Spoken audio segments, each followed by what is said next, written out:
All right, it is 12 o'clock, so we are going to go ahead and get started. So on behalf of the Department of Political Science and on the American Democracy Project's behalf, thank you all for coming. We're really glad you could be here. This is a really pressing issue on our campus and in our world, so we're just really glad you can make it out to hear from Dr. Steinmetz. If you haven't yet, please sign in on the sheet at that little table. And there's also QR codes on all of the tables that has the New York Times access code if you don't have access to the free resources yet. And there is pizza in the back, so if you haven't eaten, please do. So without further ado, I'm going to turn it over to Dr. Steinmetz. Thank you very much, Ella. I appreciate it. Good to see you all. I can see many familiar faces here, and pretty good turnout for a Times talk. I like that she mentioned the QR code. I've talked to a lot of students who don't realize we have this resource available on campus, the New York Times. And I always tell my students, I remind them, if you want to be very informed about the day's events, read the Wall Street Journal and read the New York Times. You've got a right of center publication, the Wall Street Journal, with world-class journalists. You've got a left of center news outlet with world-class journalists in the New York Times. And you will be very well informed if you do so. And we have free access to the New York Times here. So as Ella mentioned, my name is Jay Steinmetz.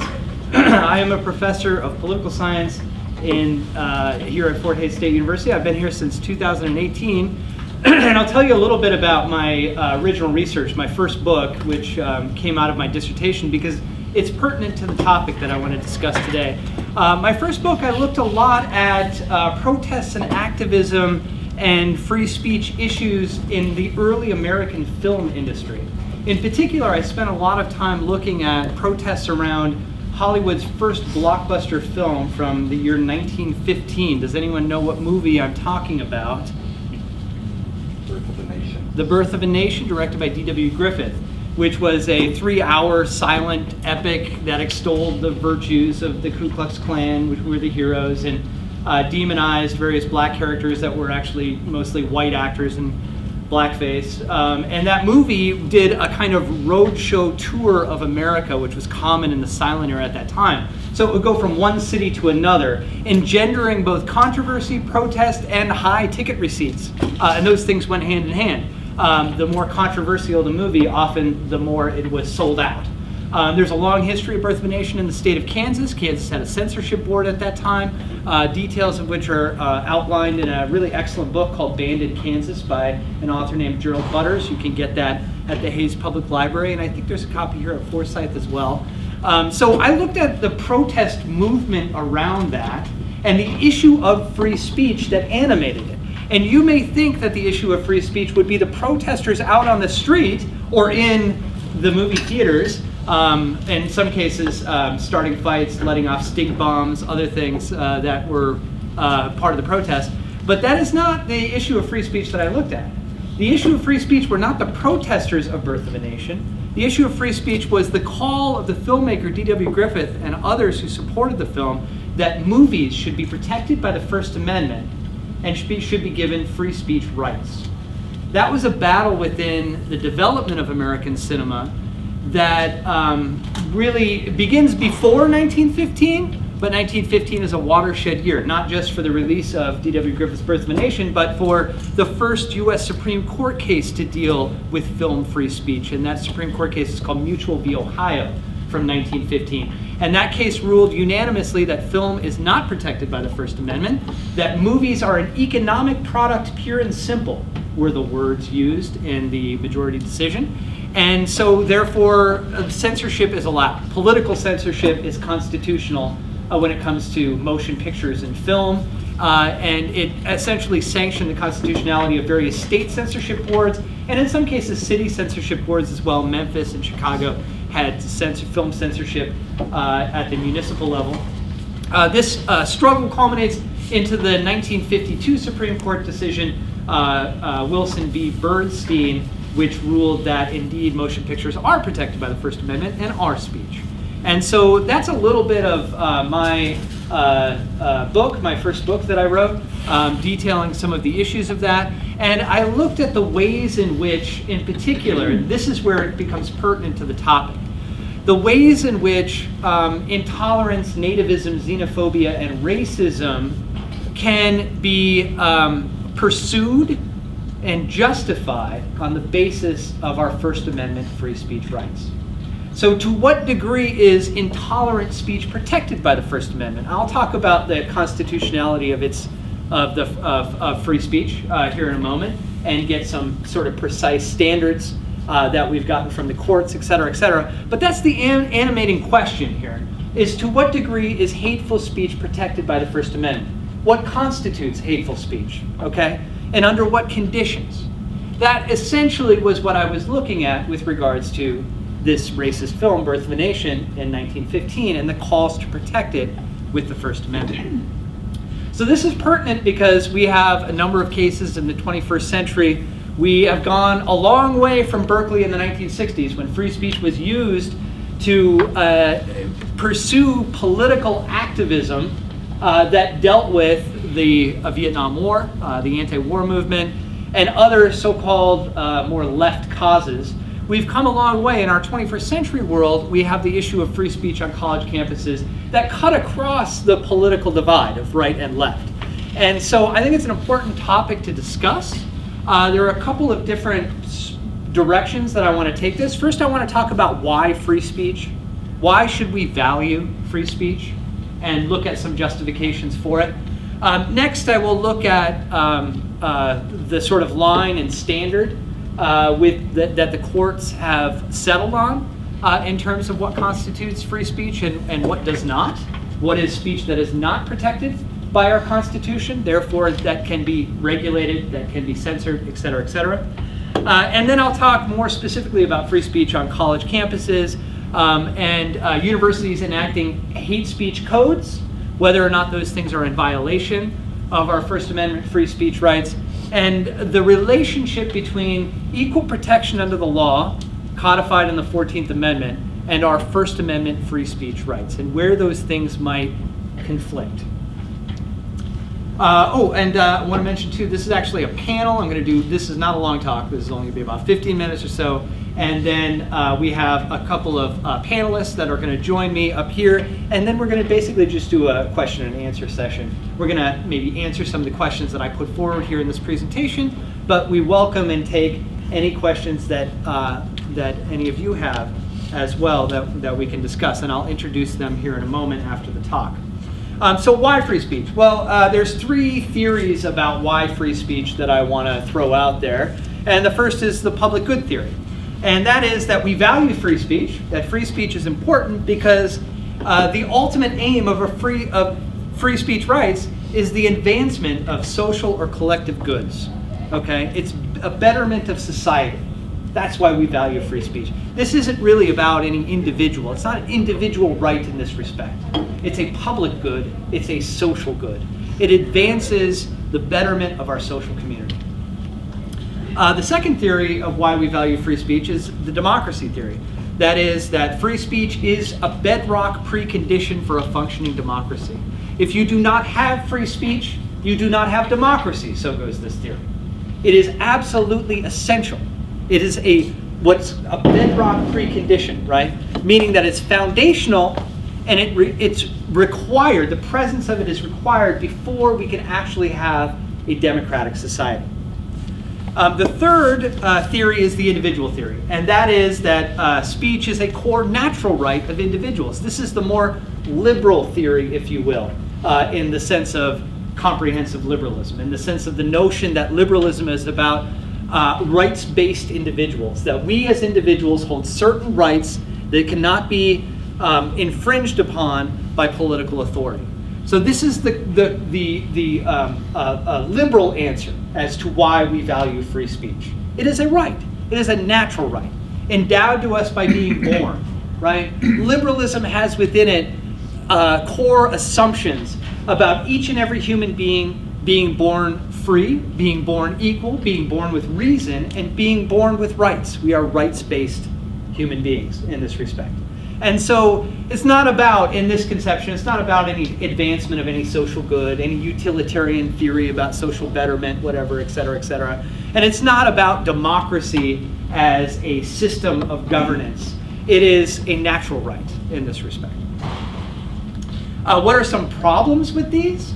Well, each has their own interesting little wrinkles and problems. The public good theory seems to deny this natural or individual right. It seems to pin the notion of free speech to the betterment of society, such that we might make the argument that if speech is not bettering society, it can rightfully be infringed upon. It can rightfully be denied. Same thing with the democracy theory, that speech that is not directly aiding in democracy or democratic life or democratic governance can rightfully be infringed upon, constitutionally infringed upon. And with the individual theory, this one seems sort of maybe a little atomistic, too isolated on the individual. What about society? We live in a society, right? Our civil society, which is often called the space between the individual and institutions, is an essential part of how we see ourselves and how we advance core values of our community, like justice, like equality, et cetera, et cetera. So if this right is simply individualized, well, what happens to our shared sense of governance, democracy, our shared sense of a community, a social community, a political community? And this leads Lee Bollinger, a free speech scholar from the University of Michigan, to advance a different theory, a more comprehensive theory, and that he calls the intellectual value theory, which goes beyond the other three and suggests that free speech really is foundational to intellectual development and epistemological inquiry. So epistemology, which is the study of what we know of human knowledge, free speech is essential to the protection of that and the fostering of that. In a sense, free speech teaches us how to think. It is a deeper intellectual value. It is not necessarily a natural right, like manna from the heavens, right? It is not necessarily a right that is core to the political process of democracy or democratic life. And it's not necessarily something that just advances social and public goods. It does those things, but it does something more, the intellectual values theory suggests. It changes the way we think. It allows us to develop our brains, develop how we think about things, what the meaning of humanity is, where the line between, this is kind of almost meta-Millian, if you will, use John Stuart Mill's idea that free speech is really about the advancement of society, right? So Mill is a utilitarian liberal. John Stuart Mill, free speech was not the end in itself. And freedom was not the end in itself for Mill. Those were means toward an end. And the end that Mill explicitly identifies is basically a civilized society, a social betterment, okay? He was a teleological thinker, meaning that he believed in progress of humankind. He believed that we would advance progressively to become more fulfilled as human beings, to achieve the ultimate sense of fulfillment as human beings. And the way to do that was to maximize freedom, according to Mill, okay? And this is where he gets his harm theory, right? Which is that humans should be free to do anything so long as they're not harming anyone else. And he makes a core distinction between freedom of thought and freedom of action. And that freedom of action should be largely, freedom of thought should largely be unlimited, in the sense that if we allow for the maximization of free speech and free thought, we are going to progress as a society, right? Okay, so free speech on campus. First of all, our standard for free speech today really comes from Brandenburg, 1969, Supreme Court case. Prior to Brandenburg, the standard was clear and present danger. That comes from Schenck and other World War I era cases. And that suggested that the line of where free speech is not, or where speech is no longer protected constitutionally, is the line at which speech presents a clear and present danger. That was the prior standard before Brandenburg. That is a standard that is broader in the sense of what political authority or political institutions, how it can regulate speech. It gives political institutions much more control over regulating speech in that standard, clear and present danger. Prior to clear and present danger, by the way, prior to World War I, the standard was dangerous tendencies. which I don't know about you, but that's pretty loose. Like, what constitutes a dangerous? My children engage in dangerous tendencies on an almost daily basis, right? So that standard is very, very loose and allows for a wide range of political authority to infringe upon speech, okay? After World War I, it's clear and present danger. And after Brandenburg of 1969, it's incitement toward imminent lawless action. So this is a much more, this narrows the ability of political authority and broadens the speech right for individuals. Incitement toward imminent lawless action. Now the question for us to think about, both on campuses and on the streets and elsewhere, is, does hate speech fit this standard? Okay. I'll give you another question that I've offered to students in class, which is not a very popular question, which is that the speech given by Donald J. Trump on January 6th, 2021, does that speech constitute imminent lawless action? Right? Or an incitement, toward imminent lawless action. I know that is a controversial question, but it's actually an important question to ask about the events of January 6th, 2021. Was his speech an incitement toward imminent lawless action? That really comes down to, that boils it down to the essentials, if you will. And you're free to argue either side of that, but that seems to be the pertinent question with regards to the investigations into and our own sort of conversations about in our political community the events of January 6, 2021. So does hate speech fit this standard? And that is a question that I put to you and that we can talk about and determine what and under what context would our answers change and where we see something like intolerable, xenophobic, or hate speech falling within the standard of incitement toward imminent lawless action. So hate speech codes are restrictions that have been put in place at public universities on hate speech. And these codes, not in all cases, but in a lot of cases, have been driven by student action. So students, it seems, at risk of making a generalization, students seem more keen to be active against hate speech that exists on their campus than campus administrators. And the example that I give is the Pacifica Forum from the University of Oregon. University of Oregon is where I got my PhD and where I taught for many years as an adjunct before I came here to Fort Hays State University. I was at UO for, I guess, 11 years total.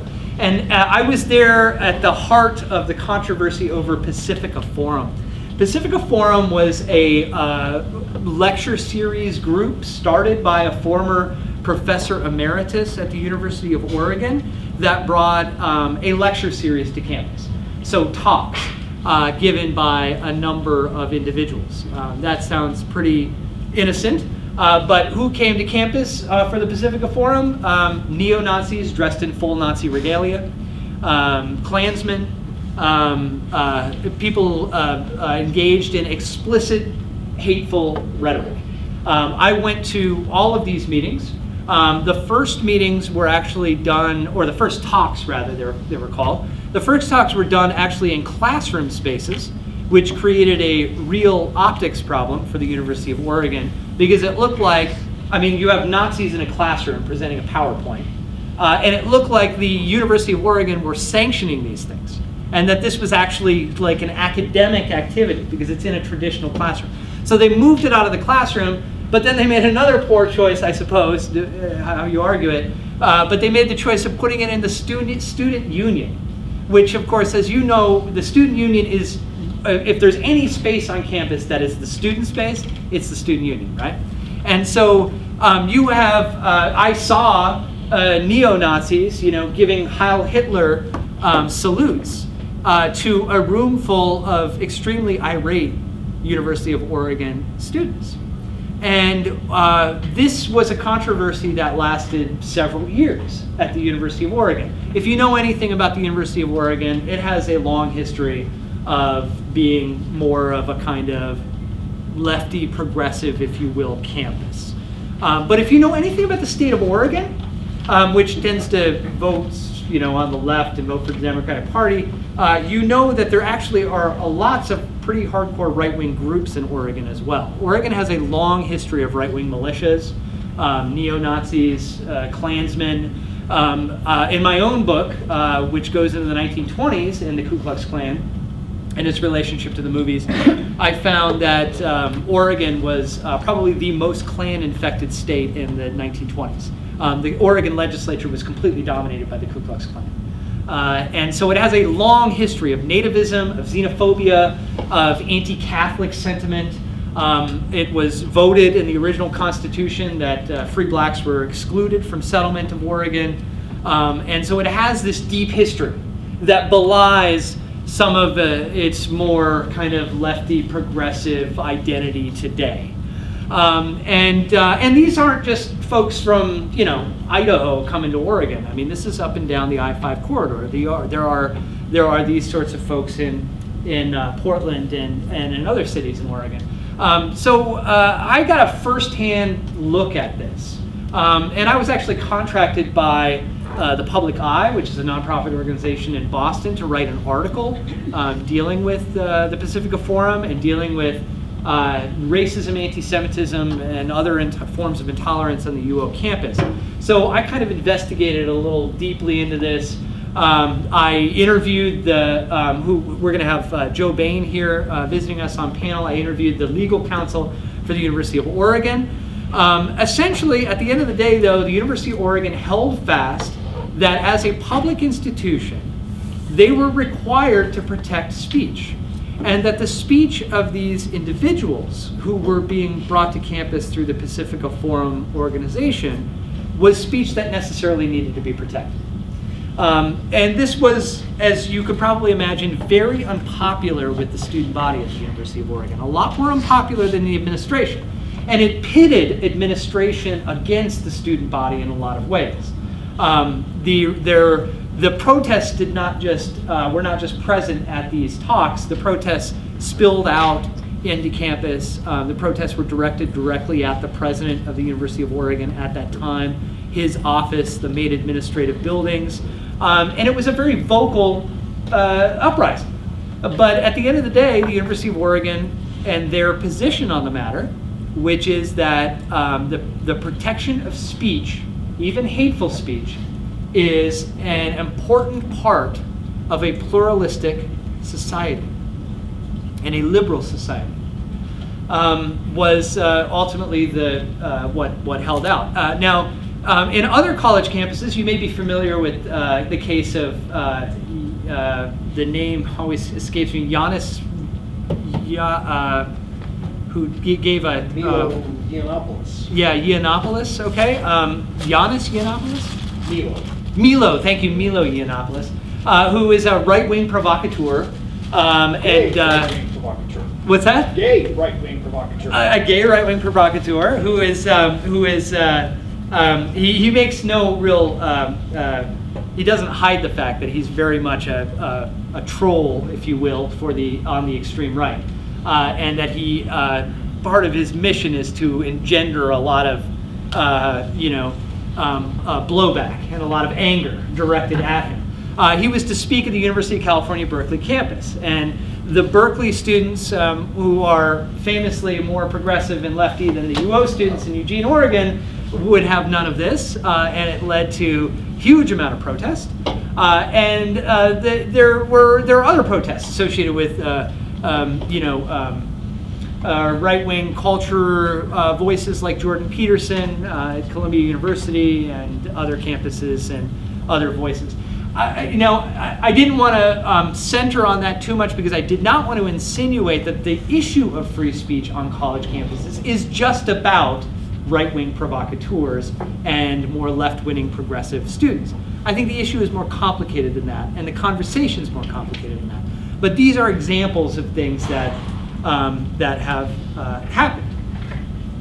So I'll give you a couple of different sides and viewpoints from the ACLU, which would be probably more on the side of, say, that University of Oregon administration policy of protecting free speech. The ACLU writes that restricting such speech as offensive, as bigoted, as hateful speech may be attractive to college administrators as a quick fix to address campus tensions. But real social change comes from hard work to address the underlying causes of inequality and bigotry, not from purified discourse.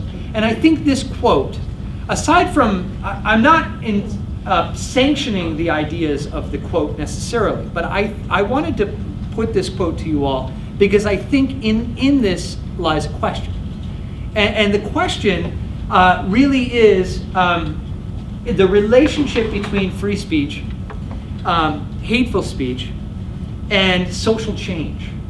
If we are committed to social change, is there anything in the restriction of hateful speech that advances social change? Because this ACLU quote seems to insinuate that it does not. I would rather ask that question to you all. To what degree can we advance social change? Can we advance things like social justice by attending directly to hate speech, such a way as that we restrict it, we limit it, we regulate it? And here's the other side of the coin, the other side of the argument. Alice Ma, a legal scholar on the issue of free speech, in particular on college campuses, argues that equal protection requires public universities restrict hate speech and advance something like hate speech codes. So she insinuates, indeed, that equal protection and our equal protection of the 14th Amendment and free speech of the First Amendment can be at loggerheads on this issue. And we may have to make choices, okay? And just to reiterate, equal protection of the 14th Amendment ensures an equal protection under the laws, okay? That similarly situated persons, which is the legal language, are to be afforded equal protection, okay? Or a treatment, an equal treatment from political institutions and political authority. It does not, importantly, the Equal Protection Clause of the 14th Amendment doesn't say that government cannot discriminate. Government discriminates all the time, but it cannot discriminate towards similarly situated persons, okay? So, government can say you can't drive a car because you're under 16, or you can't get Social Security because you're under 63, or whatever. And they can discriminate in terms of regulating industries differently. Oil and gas industry regulated differently than the paperclip manufacturing industry. So government can discriminate, but it has to provide equal protection under the laws, and it cannot discriminate against similarly situated persons. So just a little legalistic background on the 14th Amendment, 14th Amendment's Equal Protection Clause. So equal protection suggests in this instance that students on public campuses have a right to equal protection of the laws, and that hateful, bigoted, xenophobic speech creates a hostile and threatening environment that undermines the equal protection that public universities are constitutionally required to guarantee. Because these campuses are public institutions, campus codes, like campus hate codes, constitute state action to ensure equal protection under the laws. So the issue of free speech on campus pits two fundamental rights against one another. Free speech of the First Amendment, equal protection of the 14th. Now, herein is another question. There are assumptions here. We can ask, does it really pit them together? In what ways may they not? And that's a question that I want to also offer you. I'll end with this point, and I'm sorry if I've gone too far. I went way too far. This happens in my classes all the time too. It's a real problem. But I'll end just very briefly with this, that several surveys and polls have shown that students are losing confidence in their free speech rights on campuses. 47% of students in a 2021 survey felt their free speech right was secure, 41%. That is down from 73% in 2016. Okay, so that's a pretty dramatic drop over a short period of time. One of the questions I want to ask is, what explains this? Why? And I think the more authoritative voices in the room will be students who may give us some insight as to why, if they themselves feel this way or if they know others who have. So what explains this dramatic shift from 73% down to 47%? Black Hispanic students are more likely to say their speech is not protected. Okay? And what can universities do here? This is the question that we can end on, and we can begin a panel and a bit of a question and answer session. What can universities do to increase student faith and their First Amendment right? I might also add, what can public universities do to give assurances of equal protection in the 14th Amendment as well? Or, in other words, how do public universities balance the responsibility to protect and to give equal protection under the laws on public university campuses with the right of free speech? So with that, I thank you very much. Again, my name is Jay Steinmetz. Our panel here is Joe Bain and Mark Faber. Joe Bain grew up in Ness City, Kansas. He graduated with a Bachelor of Arts in my department of political science at FHSU in 2002. He attended law school at KU in Lawrence, during which time he clerked for a state court judge. Following graduation from law school, Joe worked in private practice and as in-house counsel, handling mostly litigation and claims in the Kansas City area for several years. Joe moved back to Western Kansas in 2011 to raise his family, starting a general practice law firm and serving as a municipal court judge for some time. He also had the opportunity to serve on the Kansas Board of Regents from 2014 to 2018. Joe has been general counsel at Fort Hays State University since August of 2019 and has recently taught a class on higher education law at FHSU. I want to take that class. And so our other panelist is Mark Faber, who's from Colby, Kansas, graduated from FHSU with a Bachelor of Science in Biology in 2021. He is currently a master's student for the FHSU Biology Department, as well as the student body president. As the student body president, he serves as the chair of the Students Advisory Committee to the Kansas Board of Regents. Next year, he will attend KU Medical School. Awesome. With the goal of becoming an ophthalmologist. Excellent. So let's give a hand to our panelists. And if you gentlemen want to come and sit here, we'll have a talk. So I can refer. Oh, I should just keep this up here in case we need it, and I can refer to these questions if we need to. But I think the first thing to do is open it up to you all. Any questions, any answers to the questions that I provided that you may have for any one of us. And just to reiterate, this is Mark, he's the student body president, and Joe is the legal counsel for Fort Hays State University.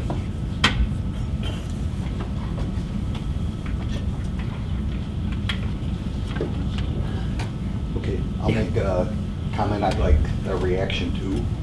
Hate speech in one era may become the rule in another, or the norm. So if you stop hate speech, you're basically preventing it from progressing to becoming the norm, aren't you? I mean, there are so many instances where if things were closed down because they were hate speech, that they never would have, let's say, turned the tide or become the norm, in which case then the normal views become hate speech. They reverse over time. You want some examples? Or? Yeah. Okay, let's say slavery or whatever, the idea of that was the norm. It was legal, it was tolerated, and protesters protested against it, and eventually it was abolished, and then people who promote it as such, discrimination, things like that, are now the hate speakers as such. Women's voting rights. There were protests. Women were arrested left, right, and center for saying we have the right to vote, and they weren't considered to be equal. They weren't considered to be full citizens. That switched around. So sometimes hate speech actually causes the society to change its views.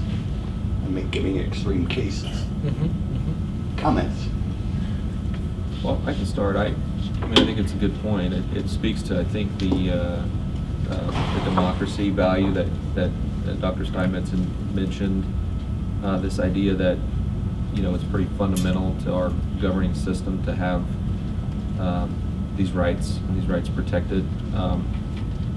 I think the nuance here for me is defining hate speech, right? I mean, what you're talking about, I think, is sort of protest speech, maybe talking about a political subject of the day, versus, you know, some of these really hurtful, bigoted things that may be specifically targeted at a group or an individual, and maybe cross that line into harassment or threats or that sort of thing. And that's really where I think the legal line has been drawn over the years, more than anything else. But I think that's a good point in terms of the value of free speech and the ability to kind of change discourse over time, change policies, change laws over time.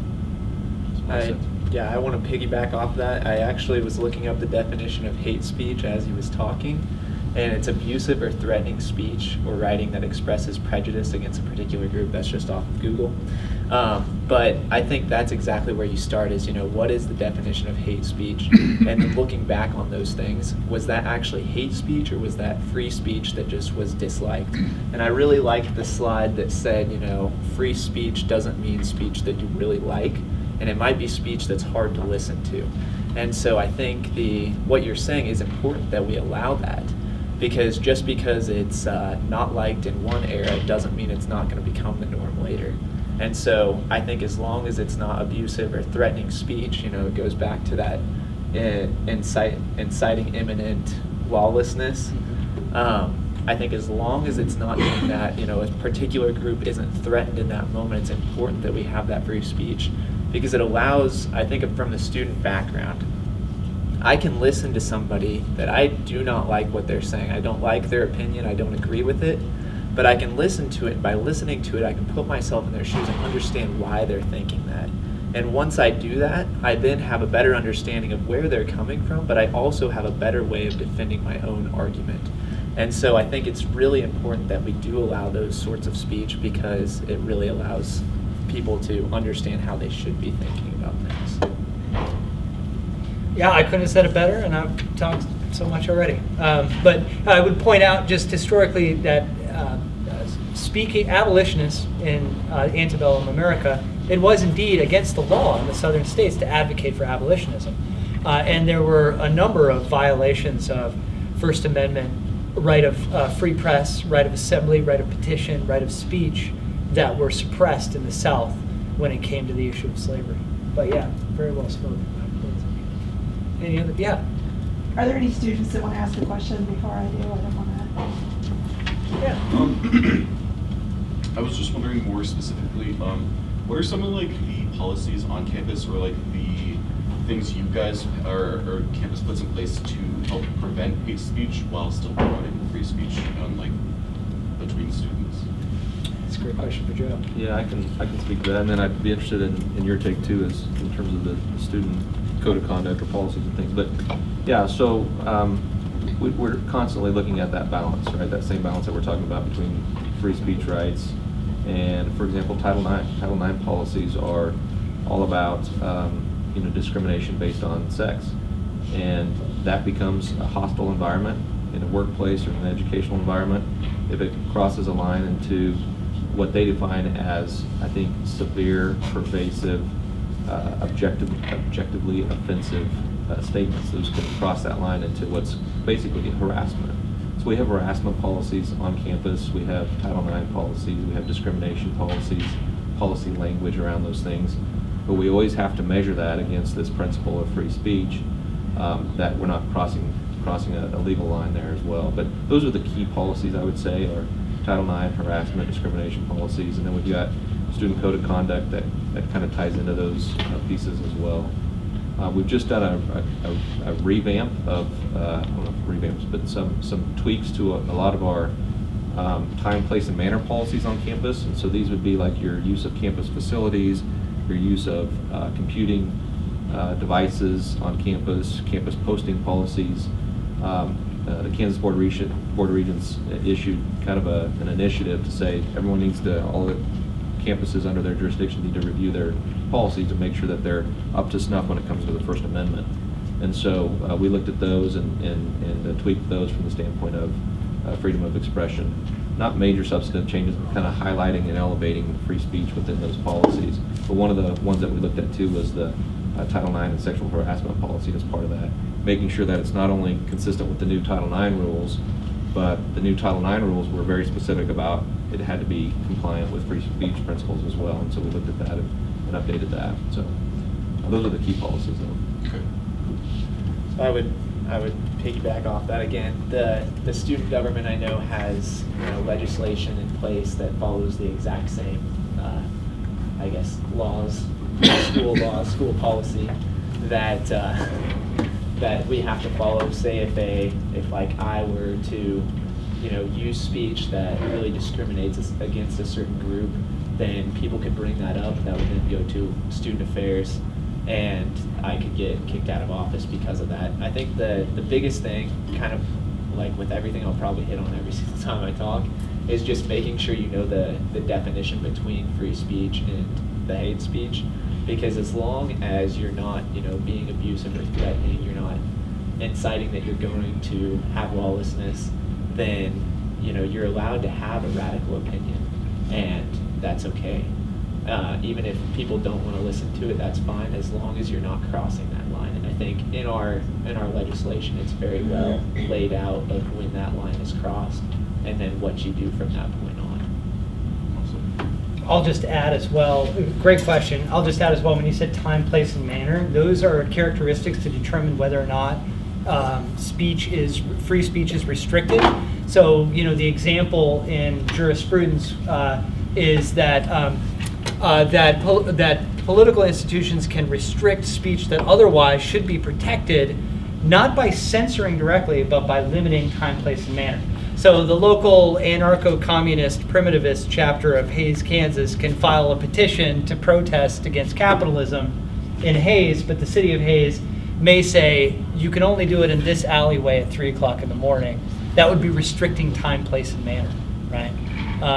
And that would be a limitation on their free speech rights. A more legalese from me.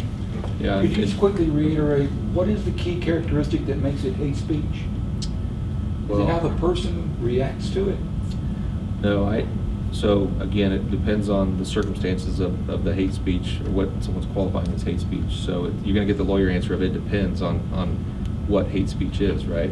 But from a purely legal standpoint, if it crosses the boundary into targeted harassment, so it's targeted at a group or an individual, or if it's a true threat, if I'm in your face, yelling at you, calling you names, that might cross the line into unprotected speech. But that's the question is really, is hate speech protected speech or not? Yeah. And then and when we talk about unprotected speech, we're talking about harassment, we're talking about true threats, we're talking about incitement to imminent violence.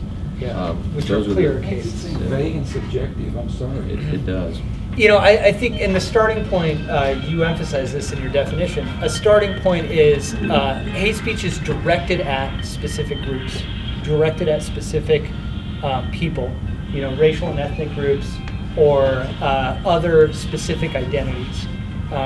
That I think is a core element of hate speech. But when we talk about imminent, and when we talk about incitement toward imminent lawlessness, that's not controversial. That is our legal standard right now, and that clearly is not speech that's protected by the First Amendment. I think you could get some people saying hate speech is absolutely protected under the First Amendment. I think there's plenty of legal scholars out there that would take that position. Then you would have others that would say, no, hate speech is defined as basically crossing a line into this targeted harassment or whatever it might be, and so therefore hate speech is not protected. So that's why I say it kind of depends on how you define it, how you want to argue what hate speech really is. The famous Skokie, Illinois case, right, where neo-Nazis petitioned to protest down the main street of a predominantly Jewish town, Skokie, Illinois. Is that threatening and harassing, right? Was the real question there. Does it create a level of intimidation that should be restricted by political authorities? I lived in Hungary for many years, and there is a deep discriminatory prejudice against Romani peoples in Hungary. And the far right of Hungary, which is a pretty powerful political group, will dress in all black with black boots and go right into the Romani neighborhoods and start marching around. Now, is that speech that should be protected, or does that create a directly threatening and harmful environment that is an incitement toward something more than just marching around? That becomes the question. I'm deliberately not answering the question, I'm offering it to you. It's an important question to think about. You had your hand up. We want to go to you next. Yeah, I just wanted to make sure I wasn't running. I actually just wanted to shift the conversation a little bit from discussions of freedom of speech to freedom from consequence. Because often people assume that because you're free to say something that you don't have to face the repercussions of the words that come out of your mouth. And so as people who work in institutions, when you're saying something like a certain group doesn't have the right to exist, that doesn't mean that nobody can say anything back to you. That doesn't mean that nobody can say that you're wrong. And so often I'm getting this conversation where people are saying, you're restricting my freedom of speech because you say this is wrong. So maybe you could speak a little bit to the difference between freedom of speech and freedom from consequence. I really like your example there. I mean, to me, it's one of the premises of free speech and why it's so important and why it's considered a foundational right is that, we can have that dialogue. And yes, maybe we can't fire somebody for saying something controversial as a public institution that's subject to the First Amendment, but we can certainly advocate back our position that, that something that was completely inappropriate, completely offensive is not our value system. And we can, so it's the whole idea that the antidote to hate speech is more speech, right? It's pushing back, it's arguing the alternative, and elevating that value more. That's how I'm kind of thinking of your. Can I just kind of piggyback off Sure. what you said? So that means as an institution, for example, we could say that we believe that transgender students have a right to exist, that we believe that black folks have a right to exist, and that saying things like this on campus is completely unacceptable, saying that they don't. Because there are public spaces on campus where this is said habitually. And so I think as an institution, we can use our institutional free speech to say, this is not okay. And legally, you're telling me right now that there's a space for the institution to do that. Oh yeah, there's a space for the institution to assert its own free speech. Yeah. So I will talk on this a little bit. So I think the kind of a primary characteristic of free speech is understanding that if you have a radical, idea, you are free to say that, but you also have to realize that other people with radical ideas are also allowed to freely speak. And so the second that you want to, restrict somebody's speech, you have to realize that they're at the same time they're wanting to restrict your speech. And so the second you have, say, a university that says, we're not allowed to make these comments, you're going to have the other side that wants to restrict the fact that the university can do that. And so it kind of leads into a slippery slope of, if we restrict this, then this is going to get restricted, and before long, you're not even going to be able to talk. That's obviously an exaggeration, but I think my point is that freedom of speech, as long as it's in the idea of what freedom of speech is, I think it should always be allowed. And so, say those places in the university where that's like habitual conversation, I personally, I don't want to hear that, but I have to respect the fact that they can speak those things, even though I disagree with them. But if I know that's going on, I can full on go in there and let them know what I think about it. And that's something that they then also have to respect. Along that point, while the people do have the ability to talk about that, there are the individuals on the other side who feel like when someone tells them that they don't deserve the right to exist, it's specifically targeting them. So how would you guys help, or the university help moderate or keep I don't know how to say the words exactly.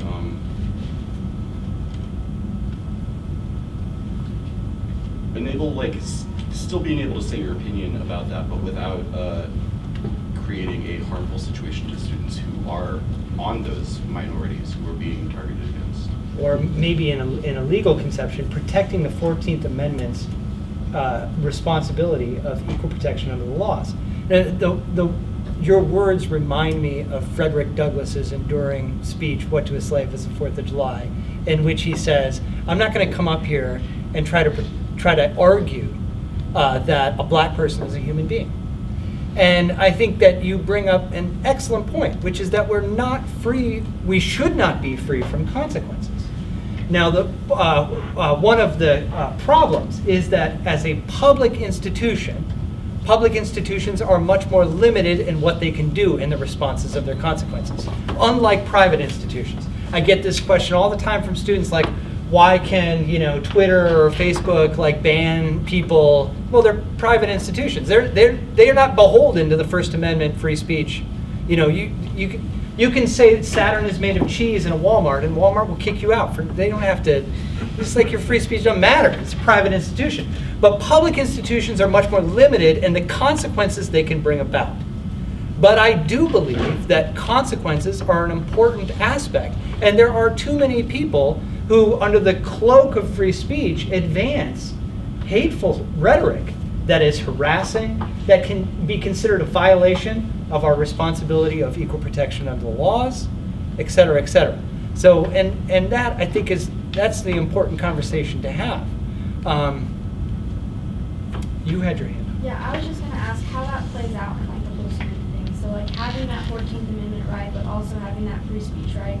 And then when you get down to definitional things, it's obviously always going to be subjective. But when it comes down to actually making actions and making changes in that aspect, how does that influence people and their decisions? So for instance, talking about people who don't think that other individuals have the right to exist, that's obviously not an equal protection because, well, they're all here, But at the same time, they might be claiming that that's the free speech.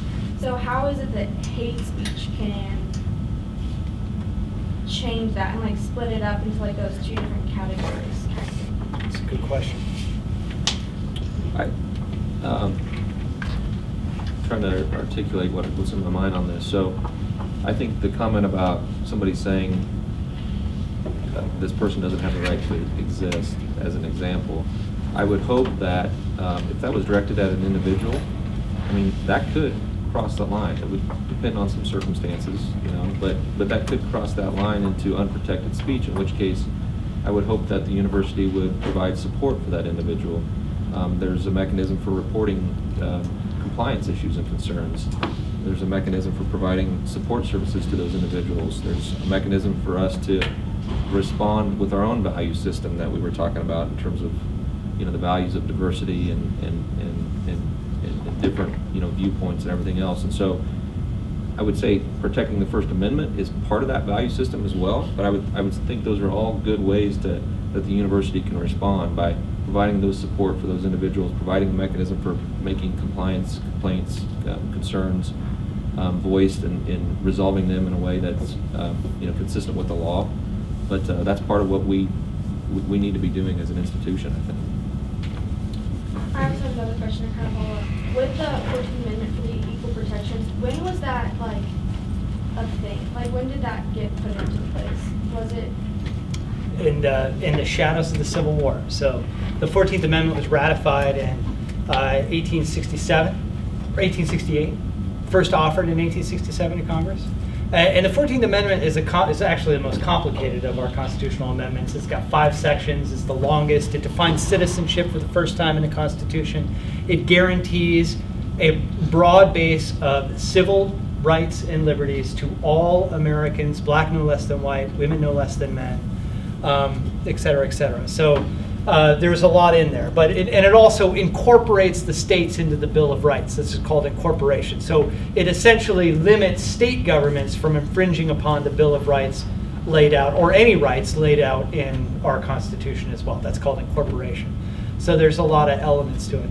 I wanted to offer one other thing very quickly. It's just like an answer to the fact that we are not free from the consequences. And the problem that public institutions are much more limited in the consequences that they can give hate speech actually sort of goes back to Frederick Douglass. What to a slave is the 4th of July. At the end of that speech, what was his answer? It wasn't reasoned debate, right? It was ridicule and scorn and condemnation. and sarcasm, and as political tools. And someone may have the right to engage in hateful, discriminatory rhetoric under our First Amendment in public institutions. But we also have the right to condemn them. We have the right to scorn them. We have the right to ridicule them. And those sometimes might be our most powerful tools in the struggle against something like injustice. That's what Frederick Douglass insinuates in What to a Slave is the 4th of July. Instead of sitting here and having, creating the debate or teaching the debate about the existence of somebody who is a trans person, that teaches the controversy, right? Should we have a debate in which I have to prove my existence? No. And so those might be our options, our limited options. Let's go with right here. Yeah, so as a student for 4 days, so I walk into a geology class and all semester, my teacher tells me that evolution exists or the world's 600 billion years old kind of thing.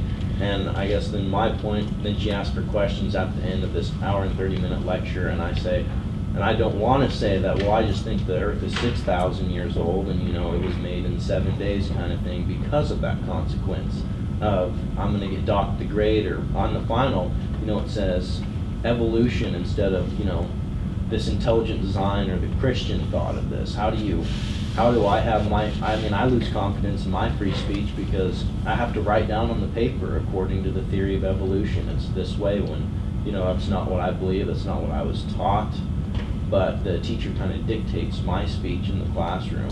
So how do we approach that as a public institution? Because I feel pretty closed down in that geology class because I'm told that I'm wrong. Well, I mean, it's a tough question. So I would say that academic freedom, the freedoms that occur within the setting of a classroom are a little bit different in some respects to what we've talked about here. There's different rules that come into play there, different laws that kind of come into play there. So there's a little bit more control of faculty members in their classroom when it comes to subjects and things like that, that we always have to be mindful of. That's based on academic freedom principles, really. But hopefully, you don't feel like you can't speak up in terms of an opinion on things. I mean, that would be an environment that I would hope we're promoting in our classrooms to ensure that we have the fair debate and the fair discussion of ideas. That's what it's all about. So I can't tell you I have a magic bullet to address that, but I do know that there's in general there's real support for academic freedom on this campus. There's real support for, you know, having an open dialogue in the classroom and maintaining that and using that in the marketplace of ideas that really are the foundation for freedom of speech. So. You want to touch that one, Mark? Yeah, I understand that situation. So I guess what I have done personally is when that's mentioned, you know, something that you can do is you can go talk to that faculty, you know, afterwards if you don't feel comfortable talking in front of the class, as I'm sure a lot of people wouldn't.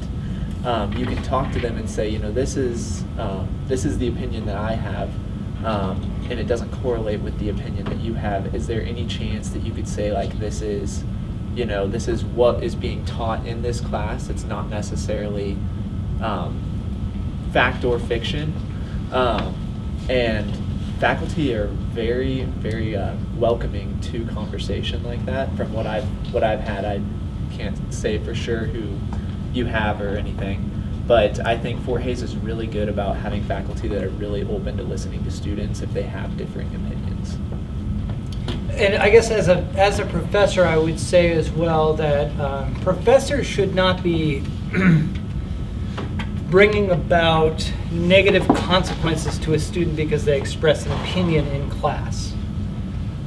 However, a student that would take the class away from a scientific basis, which this is a science course, into theology, would be doing a disservice to the classroom and other students. So it's fine if they express their opinions as a professor, and I'm not a hard scientist, I'm in the soft sciences, so it's easier. But in the hard sciences, if you're doing your work If you are understanding geological formation and the age of the Earth as settled science, however, I know it can never be entirely settled, but as determined, then you can have your opinions, theological opinions about anything you like, but they cannot dominate the class. The class cannot be, a class about evolutionary biology should not be half of it Christian theology and half of it evolutionary biology. As a professor of neither of these disciplines, by the way, I would say that they're distinct and they belong in different courses. I want to also say something to that as well, because I completely agree with that. And something that you can do personally is, realize that what that professor is teaching you is what's being taught for that class. And so you can take that however you want. You can take that as, this is a theory that I need to know because other people think this. You don't have to take it as, this Dogma. is 100% the dogma. And so, you can get through a class and do excellent in the class and think that this is just a theory that you're learning. That's the heart of science, falsification, Karl Popper, right? I mean, science has to have the potential of being false for it to be science. If there's no potential for it to be false, then it's something else. It's religion or it's unicorn land or something else, mysticism. And that student should be invited to present evidence that either Yeah. your version is correct or what I'm trying to teach you is wrong. Yeah. If you've To a got- degree, if you've I got would an say. argument based on empirical observations. that Yeah. There's a flaw in this theory. Yeah. It's perfectly appropriate to point that out. Yeah. Because I would merely add that there are limitations to that in the sense of it could not distract from the coursework itself. Evolutionary biology class cannot be hijacked to become a course about which one of the theories, creationism or evolutionary biology, is correct, and turning it into a little mini Scopes trial. That should not be, I don't know. Maybe I'm wrong about that. Sophia. So I know we have a partnership with a sister college in, I believe, China. How are we doing to promote the culture from our sister college as well as incorporating our American values? Yeah, that's a really good question. Is a Chinese teacher in China from Fort Hayes. We're very strict on that. I'm teaching business law in China, and we're going over the Bill of Rights. And I'm very adamant in saying this is the American Bill of Rights.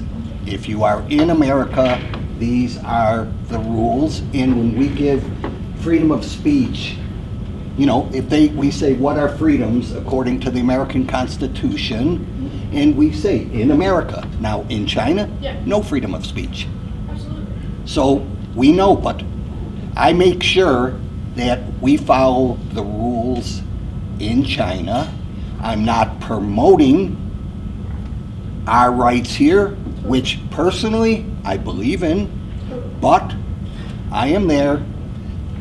It's, you're saying with that. So we are teaching according to the curriculum, we're teaching that, and we're training them in American business law as opposed to, let's say, scientific evolution versus religious evolution, and we have to adjust accordingly. Totally. To that, I have another question, if you don't mind. This will probably be my last question in the video, but I ate first. right.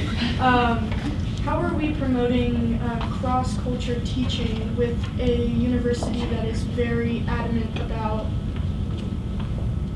having connections all over the world, especially within the art department? I know we have a lot of partnerships regarding. Sorry, not we. I'm a political science major. I know they have a lot of partnerships with international students coming in because we're a world-renowned university in that respect. How are we promoting, as an institution in a university, how are we promoting that? Fort Hayes promoting it? Yeah. Okay.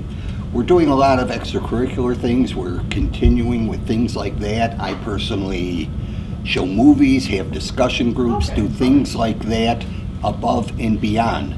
A problem we have here in America, I'm going to give the reverse thing, is everybody feels America's the greatest country, which I won't argue with, but nobody knows about Chinese cultures. Nobody knows about it. You know, I mean, the joke is, if you speak 3 languages, you're trilingual. If you speak 2 languages, you're bilingual. If you speak 1 language, you're American. We don't know anything about the world. Everybody wants to come to the United States. They learn American ways, which a lot of them are very good, but when they go home, they know their ways of doing things, and they know the American ways, and they can pick what's better. We don't know anything about the rest of the world. We probably have the lowest percentage of students who go overseas to study.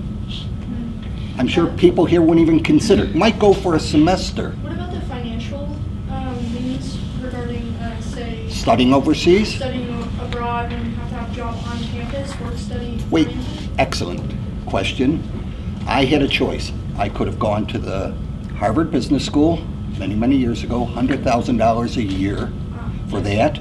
Instead, Harvard had a branch in India with the same professors, education. I went to India, spent 2 years there. It cost me $2,000. Didn't cover airfare, but room, board, food, tuition, everything. I came back after 2 years, no student debt, with a $200,000 education. My daughter, we sent to China for 5.5 years to get a medical degree, study medicine. She is now licensed to practice medicine in China, India, the United States, and Europe. Wow. And the cost of 5.5 years in China is less than 1 semester of medical school here. Quite honestly, you could get as good, and in some cases better, medical education overseas than you could get here without being in debt for the next 30 years. Okay. Does anyone have any other questions? Yes. Mostly from student perspective, and Joe can correct me if I say something that's wrong. It's good for students to remember, or you can take Joe's class, which was fun, that the policies that we have, the amendments that we have, well, I'll stick with policies. The policies that the university has is largely to protect the university, but also protect the rights of the student, but certainly on behalf of the university, so they don't get in hot water.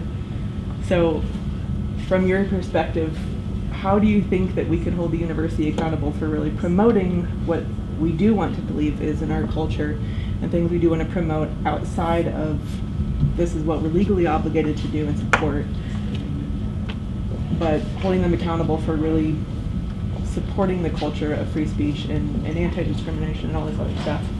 Because we have the rules and they have to follow those rules, and that's great, and we should do that, but should they be doing more to really promote it, aside from we legally have to do this? Yeah, I think that the university should be promoting that, but I also think students have, they should be the ones that are keeping the university reliable on those. And what I mean by that is if a student sees something that they think the university is doing wrong, they should be talking to other students, and those students can, have a coalition, they can do a petition, they can go through student government, they can make a resolution. And that is a lot of times how students communicate with administration of things that they have issues with that the university is doing. And so I think the best way to do it is to go through those correct avenues, because that's how you get change to happen. I know a lot of times you'll hear about, students having a protest, and that's a right that they have, and that's how they keep the universities doing what they should be doing, and making sure the universities know that students don't agree with what they're doing. And so I think it is most definitely, it should be a priority of all students to keep their universities liable to that policy. Does that answer your question? Yeah, because I was thinking, if you had to pick one thing that would really enact an actual change, probably, SGA and other, that's the most formal avenue probably. Yeah, and I think there's a time for a formal avenue and there's a time for an informal avenue, and it just depends on the situation. If it's something that you have a lot of support with and just about every single student agrees, you might have both, you know? And so there's perks of doing it either way. Joe, final words? No, I guess just to kind of add to the conversation on that piece, I would say, don't be afraid to reach out to the compliance office. I mean, we're there to support individuals that might have a complaint about what the institution is doing, whether it's free speech, whether it's anti-discrimination. We're not going to tell you we can't talk to you. We may advise you in different directions or whatever, but that's what we're there to do. Definitely hold the university to account on these things. These are principles that we talk about. These are initiatives that we have underway. We're a higher ed institution. We're all about the intellectual value of free speech, and so keep up the dialogue. Thanks for having the program. Yeah, it was a great talk. I really appreciate it. A good turnout and wonderful questions. Thank you so much. And thank you.